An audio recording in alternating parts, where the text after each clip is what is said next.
কি বন্ধুরা, দেখেই বুঝতে পেরেছেন এটা কিন্তু একটা ভুজিয়ার রেসিপি। তবে কিসের ভুজিয়া সেটাই এখন দেখার। দেখুন, এটা কিন্তু মটন কাটা হয়েছিল। এটা হচ্ছে মটনের ব্রেন। এই ব্রেনটাকে কেটে প্রথমে জলে এভাবে ডুবিয়ে রাখতে হবে। তারপরে আমি এটাকে ধুয়ে জলটা ফেলে দিয়েছি। এরপরে দেখুন এটাকে কিভাবে পরিষ্কার করে নিতে হয়। এর ওপরে অসংখ্য নার্ভ থাকে আর একটা পর্দা থাকে। দেখুন, এই পর্দাগুলোকে আস্তে আস্তে করে আমি নার্ভ সহ তুলে নিচ্ছি। তুলে নিয়ে এভাবে কিন্তু ধীরে ধীরে সবগুলো পরিষ্কার করে তুলে নিতে হবে। আর কত সুন্দরভাবে হয়ে যাচ্ছে দেখুন, একটাও থাকবে না, সুন্দরভাবে নার্ভগুলো উঠে যাবে। এটাকে ভুজিয়া করলে যতটা সুন্দর লাগে, আরও ভালো লাগবে এটাকে রান্না করেও খাওয়া যায়। এটা কষা কষাও করা যায়, কিন্তু আমি আজকের ভুজিয়া করব রাত্রিবেলা তো। এটা গরম গরম ভাতের সঙ্গে, রুটি পরোটা সব কিছুর সঙ্গে কিন্তু ভালো লাগবে। আমি একটা ফ্রাইং প্যান বসিয়ে দিয়েছি। দিয়ে এর মধ্যে আমি সরষের তেল দিয়ে দেবো। খুব বেশিও নয়, খুব কমও নয়, এভাবে আমি দিয়ে দিচ্ছি। আর দেখুন, আমি পেঁয়াজ একটু বেশি করে কেটে নিয়েছি, লবণ, হলুদের গুঁড়ো, লঙ্কার গুঁড়ো, এটা জিরের গুঁড়ো আর আদা রসুনের পেস্ট নিয়েছি।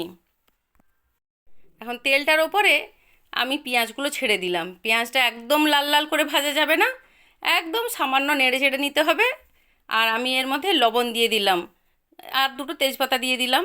কারণ লবণটা দিলে পেঁয়াজটা বেশ ভালো তাড়াতাড়ি একটু গলে আসবে।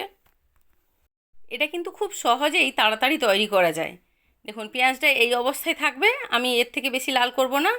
এখন দেখুন, এর মধ্যে আমি আদা রসুনের পেস্ট 2 চামচ দিয়ে দিলাম। দিয়ে একটু হালকা করে নাড়াচাড়িয়ে নিলাম। নেওয়ার পরে এর মধ্যে আমি লঙ্কার গুঁড়ো দিয়ে দিলাম, হলুদের গুঁড়ো দিয়ে দিচ্ছি 1 চামচ করে ছোটো চামচের, আর কাঁচা জিরের গুঁড়ো দিয়ে দিলাম।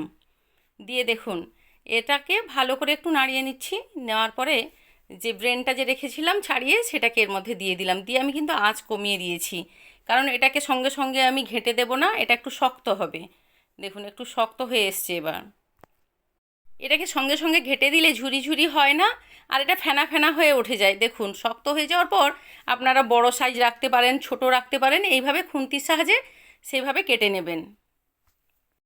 এটাকে কখনোই আপনারা ফুল আঁচ দিয়ে করবেন না, তাহলে পুড়ে যাবে। এটাকে মিডিয়াম টু লো ফ্লেমে রেখেই কিন্তু ফ্রাই করতে হবে। দেখুন, এটা কিন্তু এখন হয়ে এসছে। এটা একদম পুড়ে ফেলা যাবে না, আর পেঁয়াজটাও খুব সুন্দর থাকবে।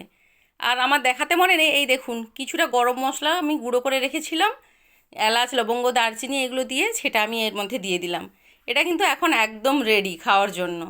খুব সুন্দরভাবে হয়ে গেছে। আমি এবার গ্যাসটাকে বন্ধ করে দেব। এটাকে এখন তুলে দেখাবো কতটা সুন্দর হয়েছে।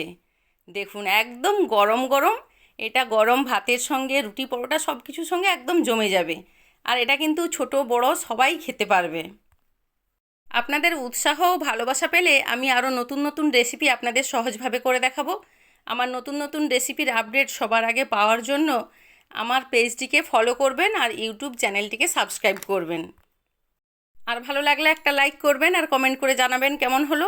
আপনাদের মূল্যবান সময় নষ্ট করে আমার এই ভিডিওটি দেখার জন্য আপনাদের সবাইকে জানাই অসংখ্য ধন্যবাদ। আপনারা সবাই ভালো থাকবেন, সুস্থ থাকবেন। দেখা হবে পরের ভিডিওতে।